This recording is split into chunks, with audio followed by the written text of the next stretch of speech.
I've been trying to think of some things I can do to the E36 while I've got the engine out of it, and I thought this would be a perfect opportunity to put in a purple tag rack.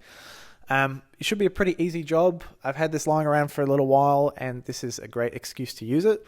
It'll tighten up the steering a bit. Whatever's in there at the moment is just the current 318S steering rack. I don't know what it comes with.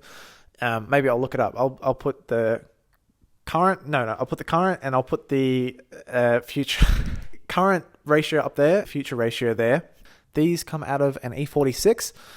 Really, really good. They're like the desirable thing to put in. It means you turn the steering wheel less and the car turns more. It's 3 turns lock to lock, I think. It's pretty simple. In E36s at least, it is a direct swap. So you can just pull the E36 one out, put the E46 in. You shouldn't need anything extra apart from E36 tie rod ends.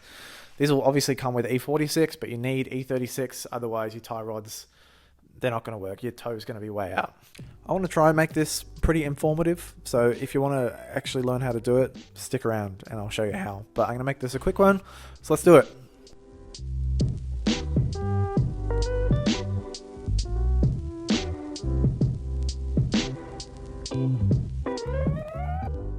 Alright, let's get these wheels off. That's 5 17mm bolts, and that's so we can gain access to the tie rods behind.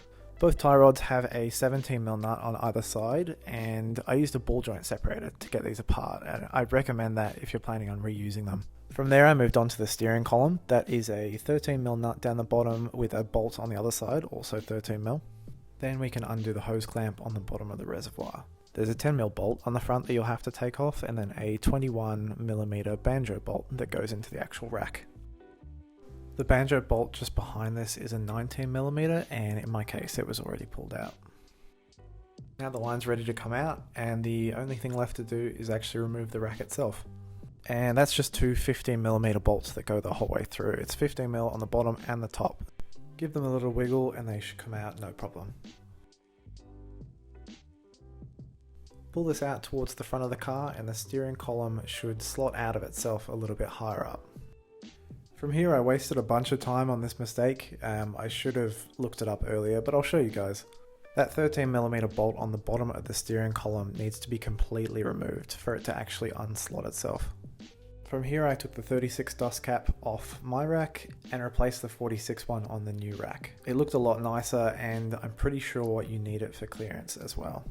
Here an important part is removing the E36 tie rods from your 36 rack and putting them onto the new 46 rack. As you can see, the 46 outer tie rods are a lot longer than the 36 ones, and they're not going to allow you to get a proper wheel alignment.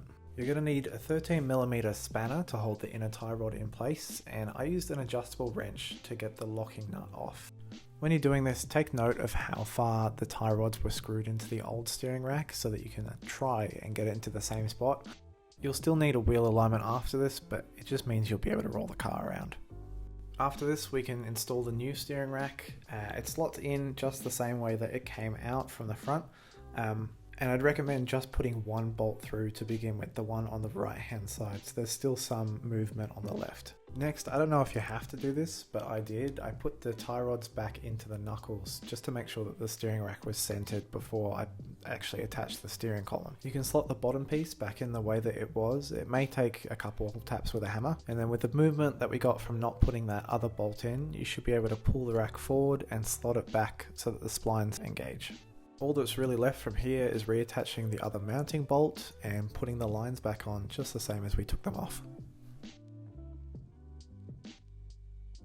Make sure that everything's nice and tight, and we're pretty much done. Chuck the wheels back on, torque everything up, and obviously refill all your fluids. And of course you'll still have to bleed everything also. And you should be good to go. Let me know if that was helpful for you guys.